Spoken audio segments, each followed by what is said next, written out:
Hello, COS supporters, and welcome back to another edition of COS Live. My name is Andrew Woodruff. I will be your host for this episode, and unfortunately, I'm not joined by Rita Peters because she's off traveling in Italy, having fun with her daughter. She'll be back soon, though. I want to hear where you are tuning in from. We'd love to find out where our activists are watching us from. So comment below. Let us know what state that you are watching from. While you're at it, give us a like, a rumble, a retweet, or a share anywhere that you're getting your social media buzz and where you're tuning in from. Send out a message about Article 5 and this secret weapon that the Founding Fathers gave to us. And of course, I'm talking about an Article 5 Convention of States. Today, we have a graduating member from the COS Emerging Leaders Program who's going to join us to talk about her experience going through this internship. We're also going to have a field report from Mark Meckler, our Grand Poobah. Our fearless leader has been traveling on the East Coast, and he's going to share some of those moments with us. So we'll have a video of him in just a few moments. And we also have our Article 5 trivia giveaway with COS Vice President Mike Ruthenberg. So we're going to go over to Mike first before we get going. Mike, over to you.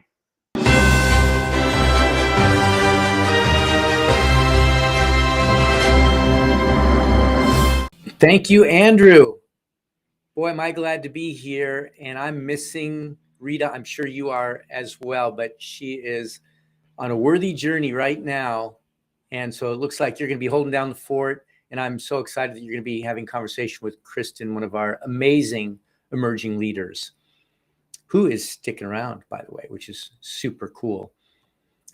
Anyway, I wanted to go through our Article 5 trivia today. There's a lot of great stuff that always comes in. Again, more props to producer G, who seems to always come up with some really, really good stuff. I just get to deliver the message. One of these days, we're going to have to turn the camera around and put it on producer G. Are you guys curious to see what producer G looks like? Well, you might be. Anyway, let's get down to it.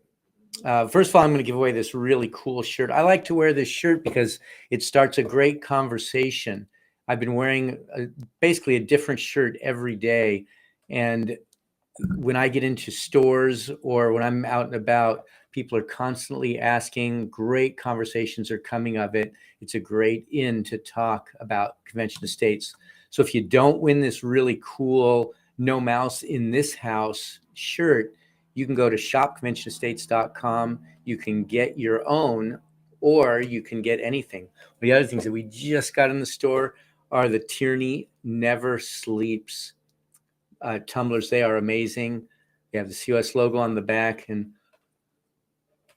I guess before I turn it over, I need to empty it. But it says sign the petition, Convention of States. That's also a super cool project. They're flying off shelves. It is so fast. It's only been in for a dozen days or so. You may have seen it in the roundup. Anyway, let's get to business. Here's our question today. Of course, we're talking about Article 5, and some of you guys are the most knowledgeable grassroots activists, or the most, certainly the largest group of grassroots activists, but the most knowledgeable about Article 5. And this question is really validation for why we want to be using Article 5 right now in some other arenas. And so this question is, which amendment was ratified 218 years ago this week? You're like, what? I don't have it that far back in my calendar. 218 years? I don't have my calendar from then. But if you want a hint, this amendment revises presidential election procedures by having the president and vice president elected together, as opposed to having the vice president be the runner-up. And now I'm going to turn it back over to Andrew, who I'm sure you're going to be very interested to hear, over me anyway. And I'll be back at the end of the show to give you the answer, and we'll see who won this prize. Back to you, Andrew. Thanks, Mike. Well, before we get into our interview with Kristen, we want to show you some scenes from the road, as Mark Meckler recently did an East Coast tour, meeting with the Convention of States teams and looking at the progress that we're seeing in these states that are close to passing the COS resolution. We have a video prepared for you. Take a look. Hey, check this out, you guys. You're not going to believe it. I am here in Southern Maryland for a big rally, and we just did a podcast that we recorded, and I'm walking across this field, and you're not going to believe this. You got to see this. This is called the Old Tobacco Barn, and that's where the event is being held tonight. Is that cool or what? I mean, this is just spectacular. So it looks like the bleachers are boards stacked across hay bales. I can see some smoke in there. It looks like there's a barbecue going on, giant flag up on the hay barn. This is what I love about America. I mean, this is real America. And it doesn't matter whether you're in a red state or a blue state, you come out to the countryside like this and you meet great Americans. So I'm excited to be here. We'll have some more later. Hey guys, just a quick video here. I'm in the Raleigh, North Carolina airport. I'm on my way to the Capitol tomorrow for the rally in Raleigh. Pretty excited about that. Today was an amazing day in Delaware. I'd never been to the state capitol. About 125 people show up for a rally there. That was fantastic. I mean, I've been all over the place. It's been a little bit crazy. So I've been in New Jersey, I've been in Pennsylvania, I've been in, I don't know, I've been all over the place. Maryland. It's been a little bit crazy this last couple of weeks. It's gonna continue to be crazy. I'm super excited for the rally in Raleigh tomorrow. The next day I'll be in Scranton, Pennsylvania. So we're all over the place. Lots of great stuff going on with COS. So just keep watching because there's more to come. Hey y'all, here I am in the Raleigh airport again, and I am now headed to Newark and on through to Philadelphia, and then for a rally tonight in Plymouth Meeting, Pennsylvania. I'd never heard of Plymouth Meeting, Pennsylvania, but it is a place, and that's where I'm going for a rally, so I'm pretty excited about that. I love going back to Pennsylvania anytime I can. And yesterday we had a great rally here in Raleigh, and I don't know how many people there. 500, 800, 1,000. It's hard for me to tell when the rallies get that big. Huge amount of people. I was told it was the largest conservative rally ever held there at the state capitol in Raleigh, and we're putting the pressure on the Senate to get it done. Right now it appears we got one guy holding this up. It's Senator Rabin. Says right now that he's not going to run it. I think we have the votes if he'll run it. I think we can get it done. I think we ought to get it done. But you know, you do what you can do. And so we're in the fight. I appreciate y'all being in the fight with me, and I'll keep traveling. You keep fighting. Hey y'all, Mark Buckler sitting here in Newark, New Jersey in the airport, and something just hit me. I came here from Raleigh, and it's just different, right? And so the culture is different, the noise levels are different, the people are different. And it's really interesting to me because I love it all. Wherever you are in the country, they're incredible people. It's an amazing country. We are an exceptional country. But when you travel as much as I do, you get this understanding of how different parts of the country are, different states, different cities within different states, different regions in the country. And it always points you back to federalism. It always points you back to the idea of why we need to call an Article 5 convention, because they're not the same. We can't do everything from Washington, D.C. We can't make good decisions for everybody from Washington, D.C. We got to take the power away from D.C., get it back to the people, whether I'm in Newark, New Jersey, whether I'm in Pennsylvania where I'm headed this afternoon, whether I'm back at home in Texas. I'm always reminded Americans are great people and they should decide for themselves. So as a supporter of Convention of States, you are someone who wants to help build an engaged army of self-governing activists to rein in government overreach. But there's something you may not know about Convention of States. We have an internship that is dedicated to lifting up young college students who have a patriot's heart, who are willing to step in as a leader to learn how to operate within our grassroots organization. So we grab young people from all across the nation. We pick young professionals and college students, and then we put them into this internship program called the Emerging Leaders Program. And they come out and they are ready to take on the world's problems. They are the future leaders that we are going to see in politics, in business, and in any and all career fields that you see. So we love our patriotic women, young men and women who come into this Emerging Leaders Program. Today, we're going to be dedicating our COS Live interview to one of the emerging leader graduates that came out of our internship. We have Kristen Stanchu joining us today. Kristen, thank you so much for coming on to the program. How are you doing? I'm doing great. Thank you for having me. Yeah. It's a pleasure. Well, I want the audience to just kind of get to know you a little bit before I get to the questions that I have. Just tell us a little bit about yourself and what was it that drew you to the Emerging Leaders Program?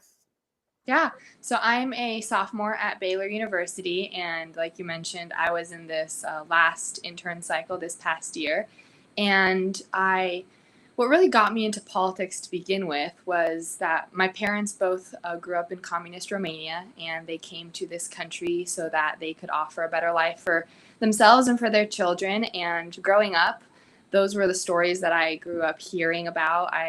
My bedtime stories consisted of what it was like to live in a country that wasn't free and that didn't have all the blessings of liberty that we have here in America. So I think I developed an appreciation for liberty and for our founding principles at an earlier age than most, especially in my own generation.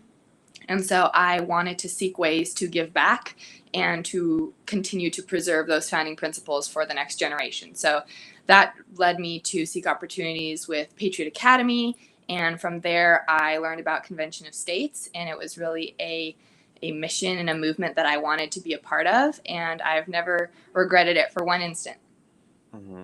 I love your story and how your parents they knew firsthand the experience and the corruption and the decay that comes with socialism and those systems of government, and it's just I can tell that it's really lit a fire under you to be patriotic and to just love the founding of America, love limited government, and all of those things that go with the founding documents and our American history. It's just great to see that in our young leaders. So tell us a little bit about the program itself. What were you working on? What was your role? And just kind of give us there might be some people in the audience who are not familiar with the Emerging Leaders Program. Just tell them kind of like what day-to-day activities you were doing within this internship. Yeah, of course. So a big part of the internship is a lot of training. We did a lot of servant leadership training. We went through a course on servant leadership, what it means to be a servant leader in our day-to-day lives and politics. We also did a lot of training on professional development, whether that be resume building or interview skills. We also learned about Western civilization. We studied lots of the great thinkers of Western civilization like Aristotle and Cicero. And then we also did case studies about statesmanship and reviewed some of the great American statesmen throughout history. And so that was a big part of the internship, was just learning about all of those things. But then I was a regional director's intern, so I also got the opportunity to work with some of our wonderful national staff members. And so I got to work on amazing projects in states that have already passed the COS resolution. For example, I got to work on building a new presentation that our state teams in those past states could use to present to their volunteers and supporters to really get them inspired and give them some goals for them to work towards now that they've passed the COS resolution. So it's a wonderful program where you get to learn a lot of important skills, get to learn a lot of important things about the Constitution and American history, but you also get to apply those in actual hands-on experiences that are actually going to change this nation and change the world. Hmm. And so you went through the Emerging Leaders Program. The internship cycle has ended for this year, but you stayed on, and you're going to be staying on through the summer. Tell us what you're doing now, now that the internship has ended, because our interns, we love them so much. We like to keep them around to do more work for us and to help us grow the grassroots. So what are you working on now that the internship has ended? Yeah, so now I have the privilege of staying on over the summer and helping to build this internship program for next year's cycle of interns. So I'm really excited to get to work on all the material that I received as an intern and get to pass that on to the next group of young professionals that'll be coming in. And I'm really excited to meet them and to get to work with them starting this fall. And it's just such a great program, and I'm so blessed to be able to play a small part in actually pushing it forward and helping it grow. Oh, wow. And see, that's amazing. You came in as a young leader, you were raised up through this internship, and now you get to turn around after going through the cycle and you get to do the same for other people. You get to raise up leaders by helping to grow this internship. That is just so cool to see. I got a couple of more questions for you. One, what has been if there was one aspect of the internship that you can highlight, what would it be? What was like your favorite thing about the Emerging Leaders Program? My favorite thing, it's honestly very difficult to pick. When it came to the training aspect of things, I really loved what we did about statesmanship. I obviously knew a lot about some of the statesmen that we learned about, like Lincoln, but we did a deep dive and learned a lot about what it means to be a statesman in our day and age, and learning to glean from figures in the past that we respect and that we learn about, but that we don't really understand on a deeper level what it was like to be engaged in politics at their time. And being able to take those lessons and apply them to our political world today was just really, really fascinating to me. I know it helped me a lot. And I know I'm going to take those lessons and use them going forward the more I become involved in politics. And I also just really loved working with our state teams and working with different members of the national team, being involved in projects like the one I mentioned. It's just really fulfilling to know that you're actually making a difference. This isn't an internship where you grab coffee and you just push papers around. You actually know that what you're doing is making a difference. And that's a feeling that you don't get everywhere and you don't get all the time. And when you get to experience things like that, like I did this past year, it's really life-changing. Mm-hmm. Yes, we often say that this internship is not some coffee fetching, pencil pushing internship. You're going to be doing real work. You're going to be on the front lines, helping to grow the grassroots, helping to call the very first Article 5 convention of states. Because many internships out there, they just relegate you to an office and they have you do paperwork that no one wants to do. You are actually on helping to do things that, as if you were part of the national. So that's one aspect of the internship that is just so unique, and something that you, myself, and many others have commented on in the past. So at Convention of States, we often say that we are the solution as big as the problem. That a convention is the solution that is as big as our debt crisis, as our career politician crisis, and the federal overreach. What issue do you hope that a convention could solve? I think one of the biggest problems we see in Washington, and I think this is a big umbrella issue, is that our federal government has far transgressed the bounds of what was originally laid out in the Constitution. And that's because lots of the language has been interpreted in ways that it can be stretched out, and politicians can find loopholes where they can fit virtually any wishful policy proposal under the sun somewhere in the Constitution. And that's not what the founders intended. And so I think the way an Article 5 convention could really help is to really make those boundaries clear, so that the federal government can be pushed back into those boundaries, and so that we can really clarify the language and clarify those boundaries, so that they can't wiggle their way out and put all of their wishful thinking, all of their desired proposals into what they're supposed to be doing at the federal level. Because to be honest, lots of those things belong in the purview of the states. And so something we really believe in at Convention of States is that the states should have more authority to do what the Constitution and the founders originally wanted them to do, that not everything needs to be sent up to the federal level, but that we should really take initiative and be self-governing citizens in our smaller communities, in our cities, in our states. And I think that's something that an Article 5 convention can really help us achieve. Excellent. Okay, earlier you mentioned in the internship you went through Western Civ, statesmanship, you went through a book called Servant Leadership. Is there a favorite book or worldview that has shaped you, kind of that helped you kind of cling to these ideas that were taught to you throughout the internship? Is there like a favorite book or person that you really identify with? Yeah. So as a Christian, the Bible is the foundation of my worldview, both in my just life in general and also when it comes to politics and social issues.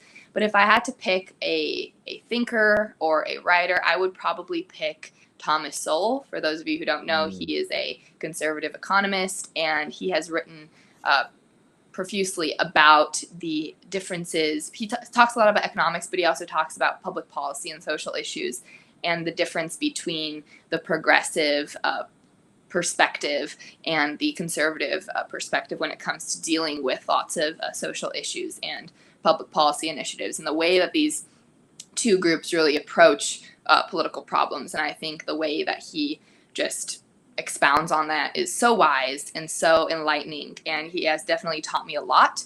And that definitely influences how I view the world and how I view politics, especially. Excellent. All right, Kristen, I got one last question for you. I mean, the audience, if they haven't already figured it out now, you are very ambitious, very smart, and you are a driven young leader. What is going to be next for you, Kristen? Well, like I mentioned before, I'm really excited to be staying on at Convention of States and being able to pour into this next generation of interns and this next generation of passionate patriots. So I'm really thrilled about that. Very honored that I get to do that. I'm, like I mentioned before, I'm a sophomore at Baylor University, so I'm studying economics, and I'm excited to see that through. And I personally really want to pursue a career in public policy. And I hope that I can take what I learned here and what I learned elsewhere and really help make this country a better place and make it something a little bit closer to what the founders had in mind. Well, it is certainly a godsend to have you and so many other young individuals fighting for liberty within our country. And you are certainly a young leader who is up and coming, and you are going to shine bright. You already do shine bright, but you're going to be even brighter. You'll be among the stars very soon. Thank you so much for joining us, Kristen. It's been a pleasure talking to you. We hope to have you back soon. Thank you so much. All right, we're going to go over to our Article 5 trivia giveaway answer with COS Vice President Mike Ruthenberg. Mike, over to you.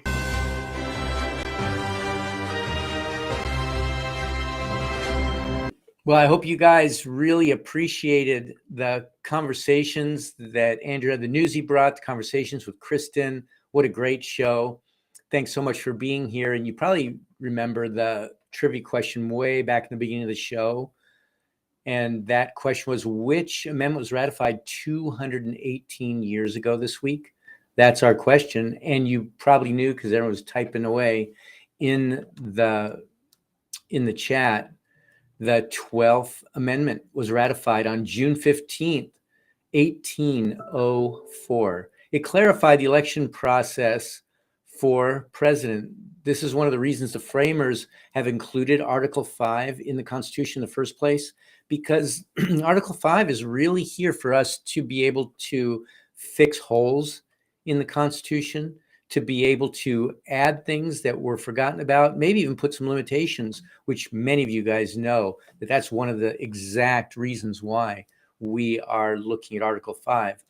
The Supreme Court over the centuries has stretched the meaning of some constitutional languages, such as the Commerce Clause.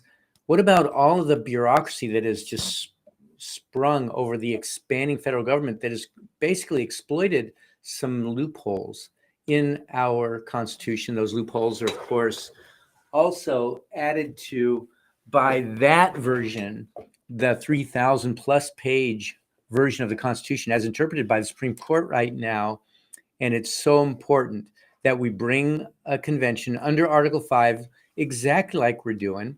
We're hoping and expecting that North Carolina will be the big number 20, which would be really great to put you, the people, back in charge. That's what it's all about. There's your trivia for the day. So when things come up in conversation, you'll have even more to share. You'll know what the 12th Amendment is all about. The 12th Amendment. Imagine that. Thanks for listening. And now I'll turn it back over to Andrew to wind this thing up. Thanks, Mike.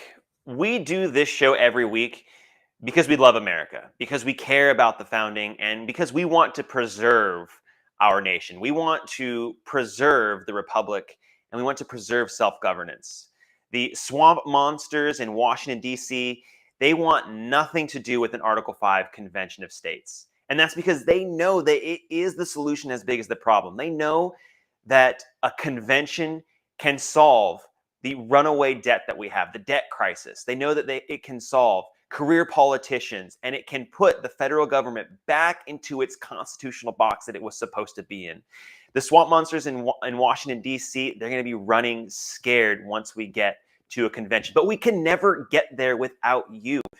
This is driven by we, the people, in the several states. So we need you on the front lines. We need you, if you haven't done so already, to sign the COS petition. Go to www.conventionofstates.com, sign and share the petition. Get your friends involved in this movement. Tell your family about this movement. Tell everyone about how this movement is a brush fire of freedom that is going to restore our self-governance. After you've done that, make sure that you get involved as a volunteer. It's crucial that we have activists on the front lines who are willing to put their time, talent, and treasure on the line to save our country. So go to www.conventionofstates.org/action and you can get involved in this fight for liberty. So also, one thing I want to remind you is to follow us on social media. We're on Rumble, MeWe, Facebook, Twitter, Parler, Instagram, Getter, and TikTok. Wherever you are getting your social media buzz, make sure that you're following us, liking our content, and sharing it out with your friends and family. You can listen to this podcast, or you can listen to this program and other historic legacy content on our podcast. Search Convention of States wherever you podcast from. If you want to get important news and COS updates, you can text START to 54555. Again, that's START to 54555. This is a way to bypass big tech and all of their censorship. Please check out the Battle Cry with COS co-founder and president Mark Meckler. It's on Sunday nights at 8 p.m. Eastern Time. We'll see you next Tuesday at 6 p.m. Eastern Time for another edition of COS Live. But before you go, remember, politics is not a spectator sport. We need you in the fight for liberty. We need you on the front lines. And it's not just us that needs you. Your country needs you. So get engaged, get in the fight. We'll see you next week.